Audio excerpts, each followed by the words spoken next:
Welcome, welcome to Mentoring37. This is part of the sharing of information about mentoring from the international mentoring community.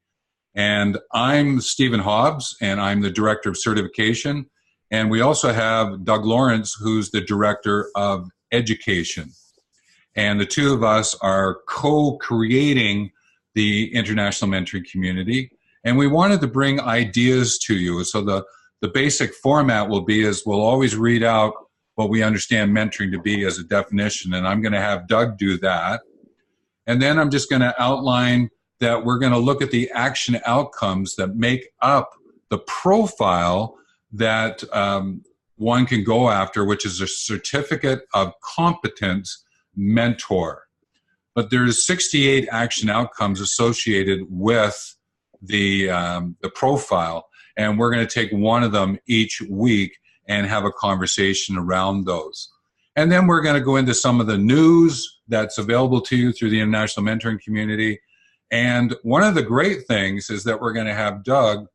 He's been monitoring where people are asking questions about mentoring and being a mentor.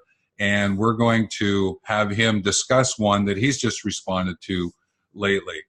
So that's the basics of where we're going with this. So to get us started, what we're going to do is have Doug read out the definition of mentoring. All right, so hello everyone. So the definition that we use is one that goes as follows. Mentoring is about a two-way, trusted arrangement in which the mentor and mentee can form a deeper and richer collaborative alliance, resulting in both learning and growing personally and professionally. So there's a lot to unpack in there, right, Doug? We understand that.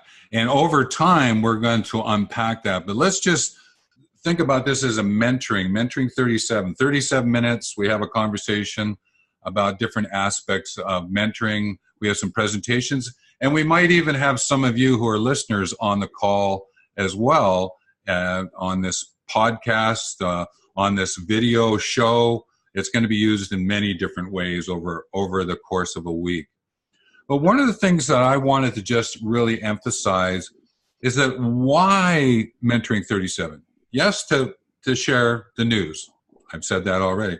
However, what we're attempting to do here is to co-create community. If you remember, it's international mentoring community. We understand international, obviously we're going to work around the world.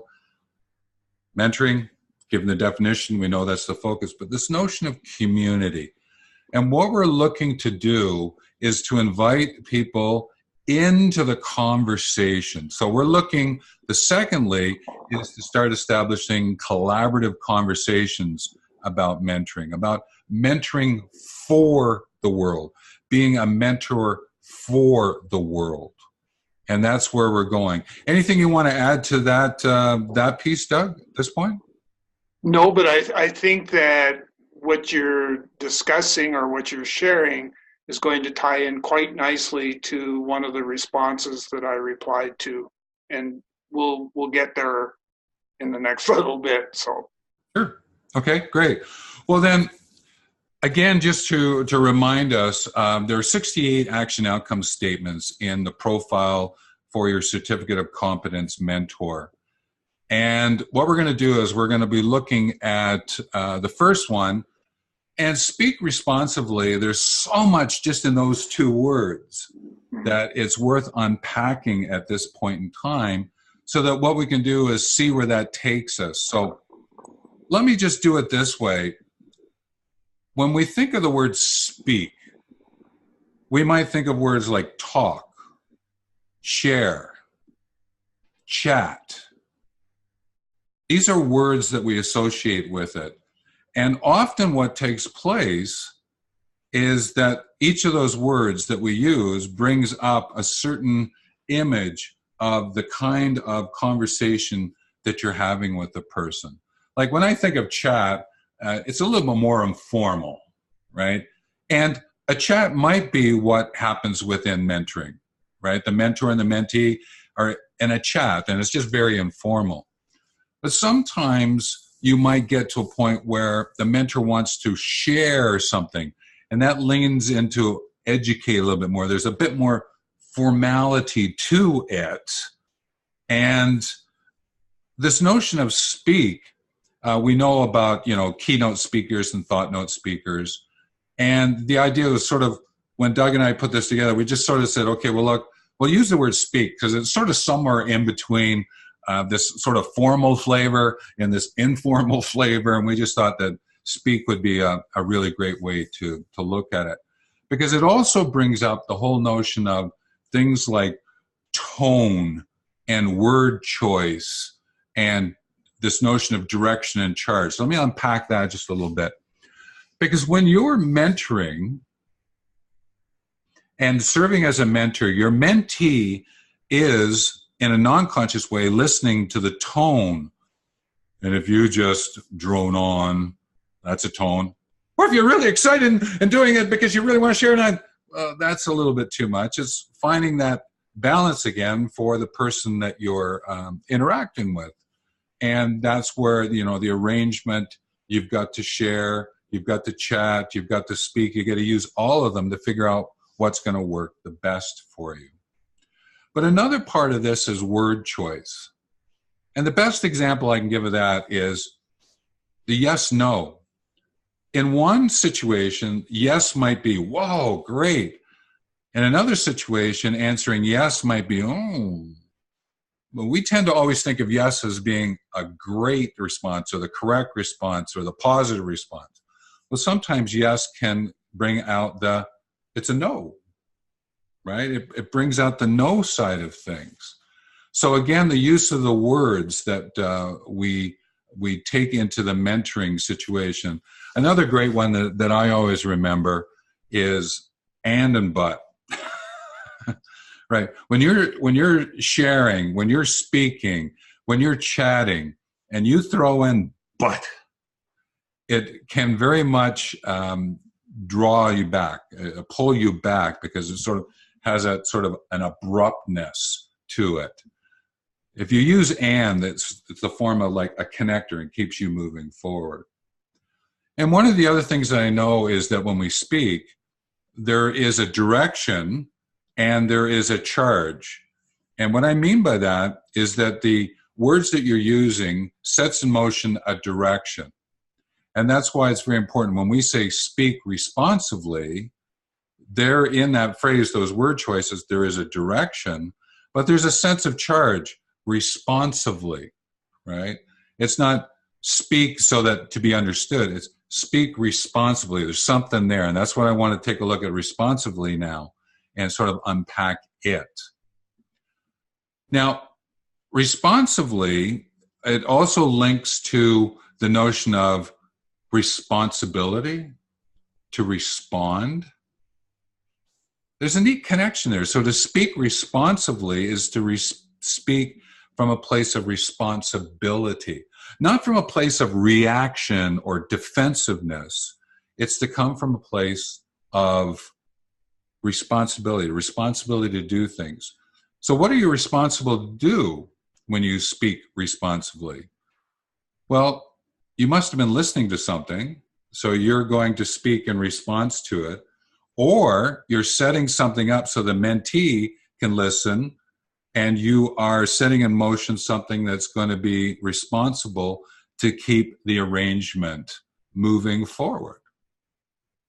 So responsively is a very important word when you connect it to speak, right? Because it sets up the conversation, but it also continues the conversation. And sometimes we forget some of those little nuances, and that's why it's fortuitous that speak responsibly was the one that came up for the show today. So there you go. Now, another thing that we need to be aware of is when you're speaking responsively and you're going to listen consciously, which is another one, what's so important, folks, is this idea of taking a breath between listening and speaking, and then speaking and listening. Hang on a minute. give yourself a chance to set things up and to set yourself up to listen, to set yourself up to speak. And it's very much a casual approach to it. And if we sort of have that sense, we're in that sort of feeling of being casual about what's going on, it tends to lend itself to this notion of the collaborative conversation. You're collaborating with one another as you move forward. Now, the other thing that I'd just like to bring out is that speaking responsibly, is so different in person than it is online.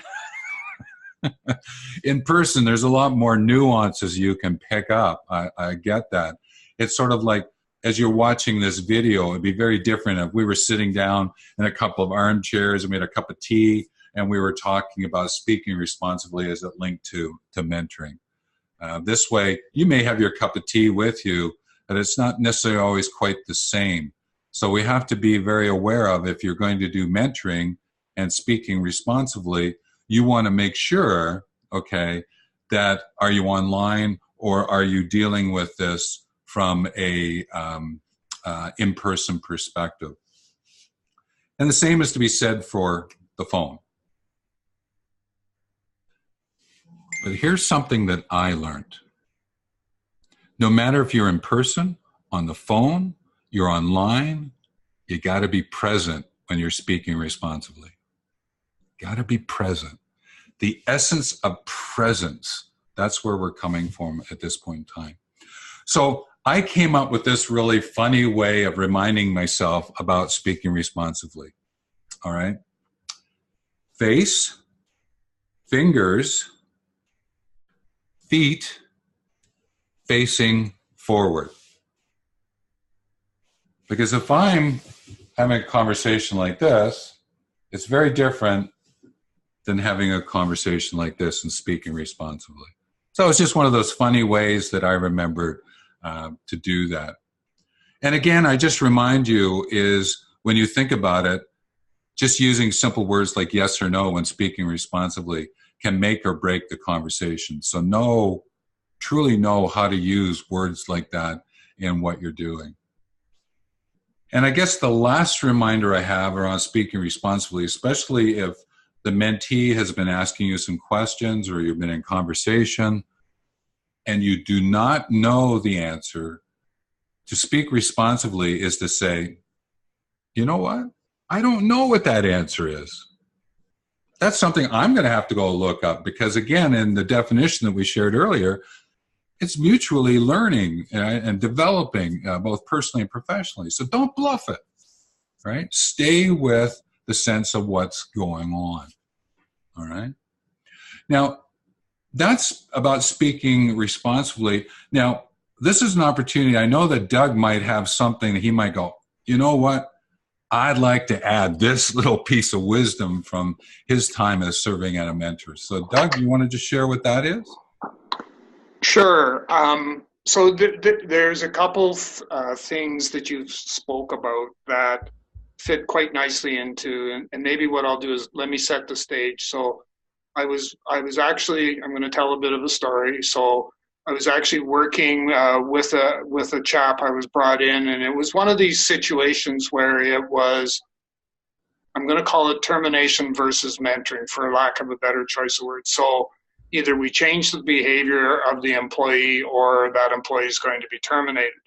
And so when I met with this individual for the first time, I found somebody that was very closed off, arms crossed, wasn't open to having a conversation, made it abundantly clear to me that I don't share any of my personal information.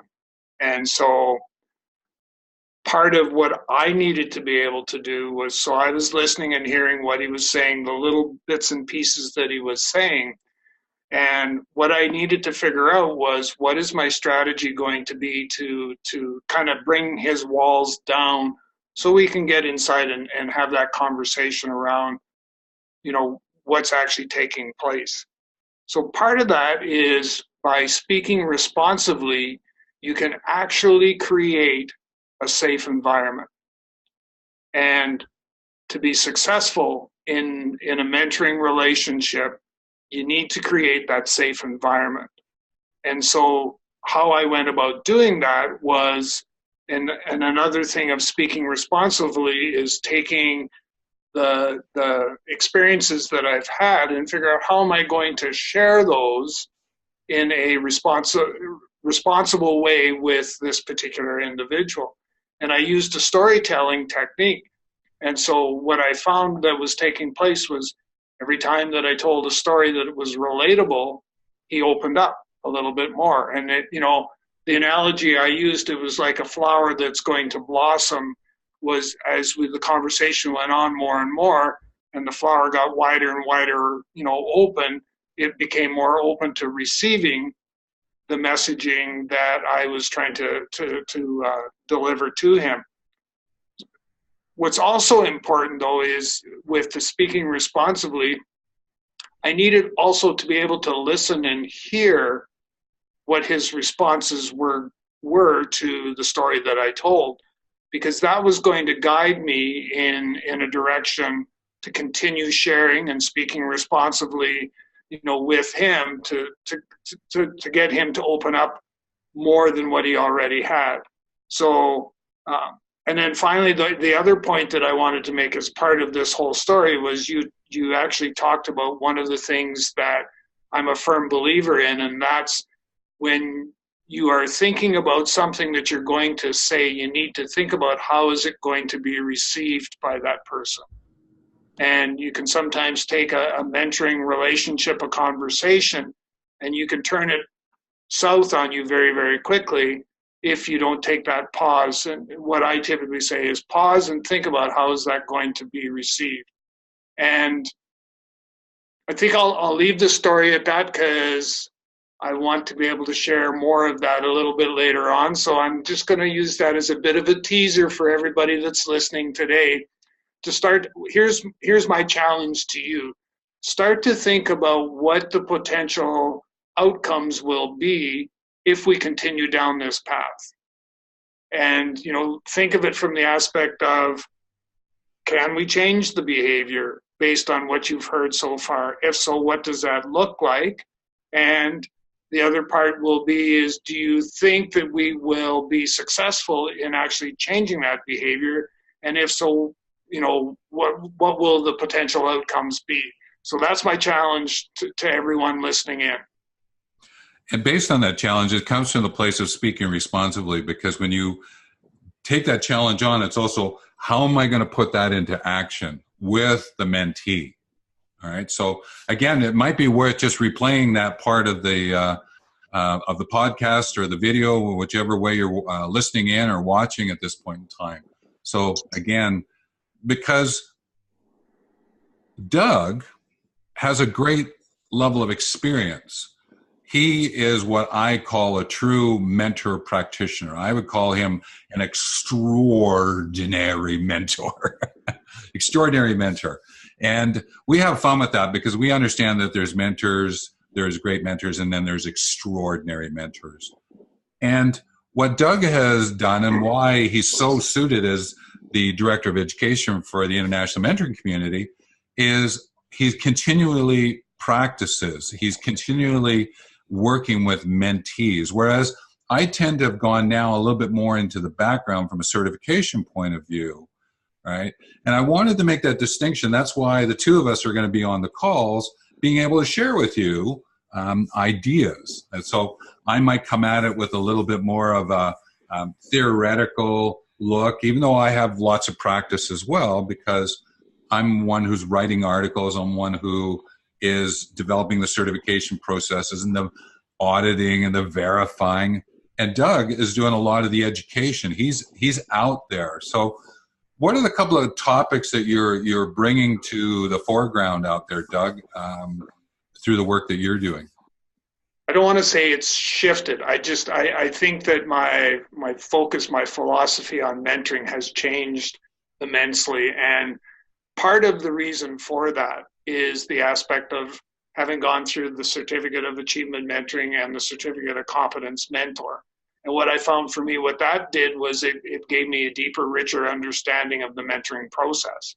So I'm now able to take that and translate that based on my experiences, to translate that into something that I can now share quite openly and readily with prospective mentees at all levels, right from, I'm working with people at presidents of educational organizations, senior vice presidents of, large companies, right? I'm doing a lot of virtual mentoring. I've got two young lads that, are running a restaurant in Jamaica that I'm doing the virtual mentoring, and we'll talk about that with the folks, at a later date.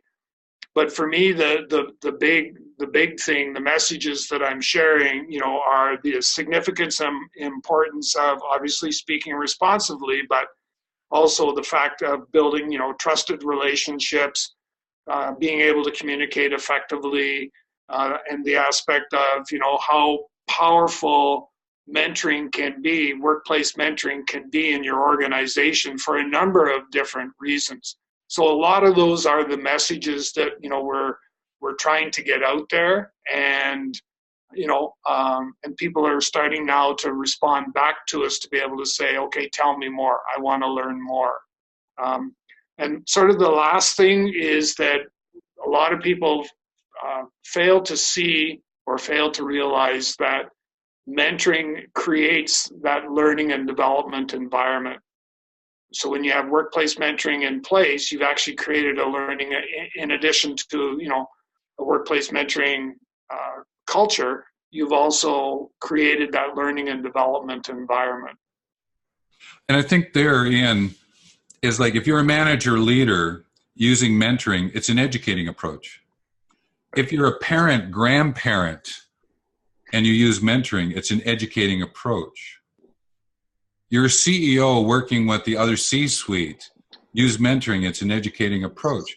We sometimes lose that fact, and that's one of the things that we would love to bring into the conversation about mentoring, is that it truly is an educating approach. And thank you for sharing that, and that's why you're so suited, and that's why I wanted you in this first video to just share a little bit about some of the things that you're involved with. And we mentioned at the beginning that we said that there's questions that people ask, and you mentioned that you respond to Quora. And what you did was you selected one of the Quora questions. And what we're going to do each week is we're going to take a question from Quora or a question from you that send in, and we're going to do 2 or 3 minutes around what's an answer to the question. So over to you, Doug. All right. So I've had this last week, I've had a number of questions that have come through. And this one I found to be very, very interesting because, well, let me just pose the question. So the question that was posed was, how would the world be without mentors? So I think we need to think about that for a moment. And part of what I wrestled with was, well, how can we even answer that question when we don't know what the world would be like with mentors? Because we haven't really, as I call it, we haven't really opened our doors wide enough to be able to step inside and say, okay, wow, look at this around here. Boy, here's a place, here's an organization, that has adopted mentoring principles and concepts, and boy, it's part of their whole organization's philosophy. We're not there yet. And so part of to be able to answer this, part of the dilemma I faced was that we haven't tapped into the full potential of mentoring today. So there's organizations that are doing lots of talking about it.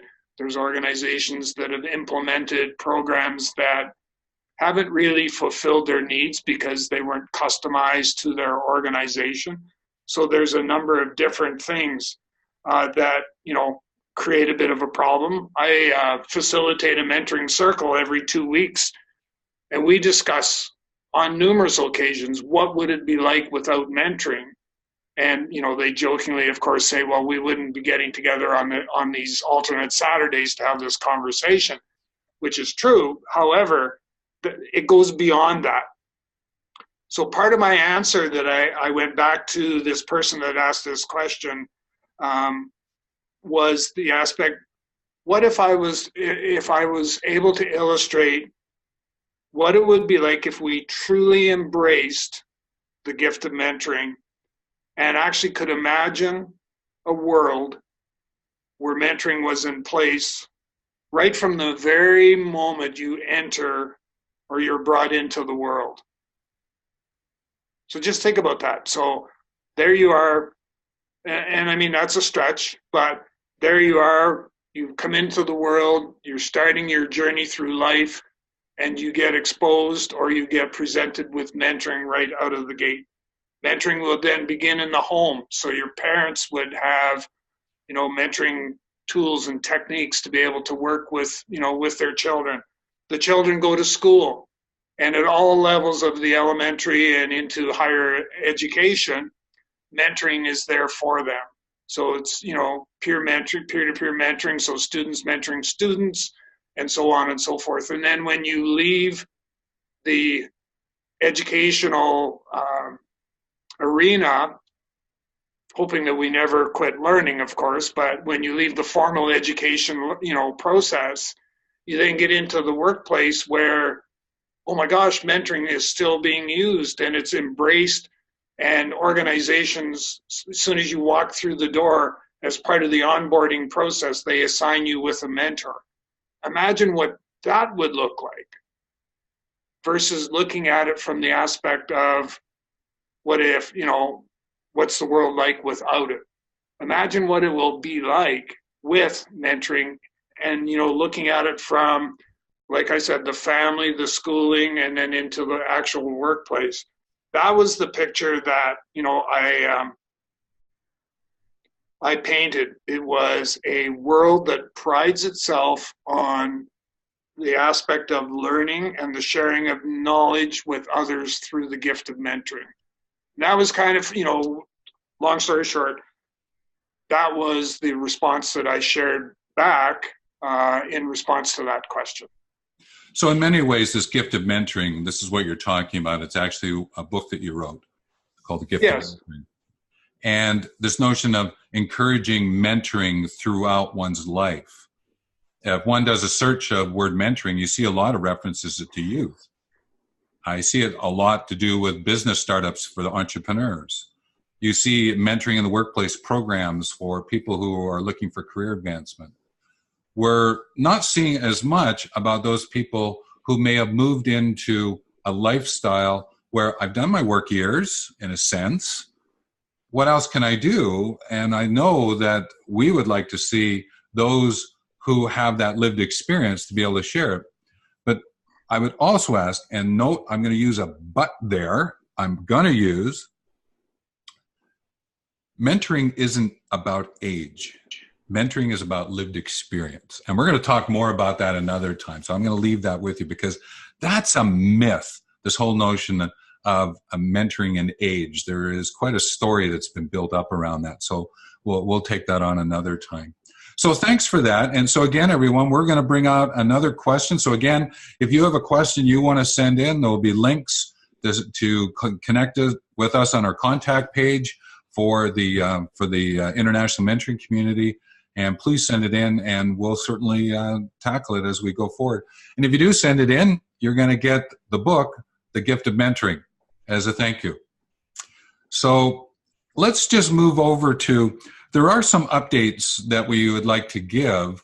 I know I have one in particular, and it's an event on February the 13th at 10 a.m. in the morning, Mountain Time, 10 a.m. Mountain.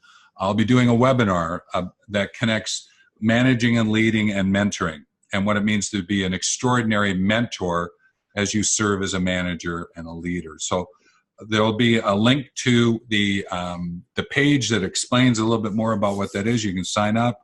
It's for free, and love to see you. Love to see you there. So that's the one thing that I know that I have is an update. Is there anything from your end, Doug, about anything major that's going on at this point in time? I think the one thing that I'll I'll mention is the aspect of a mentor log training course that we're going to offer in the not too distant future. So I have a particular type of log that I use that is very detailed and captures. It's a great tool to use if you're, well, at any time, but more importantly to help with your portfolio for certification and recertification, because it does provide a lot more detail and stuff in it. And so we're going to pull together. It'll be a short training course that people will be able to go through and understand how to use it effectively and why it's important. And we'll talk about all of that.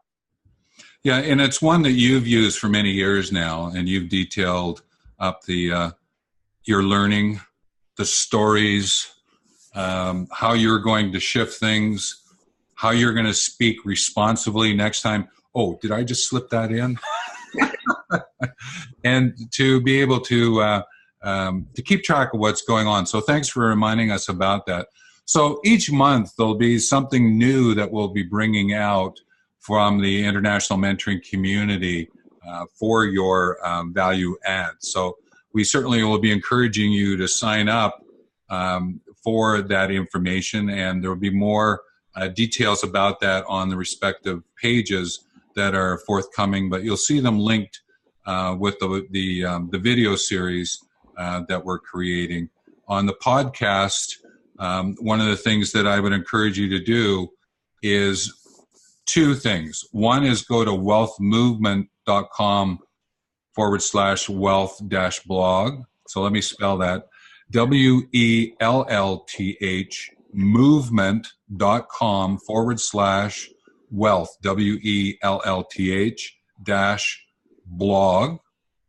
And you can go to talentc.ca/blog. Let me spell that out. TALENTC, the letter C, .ca/blog.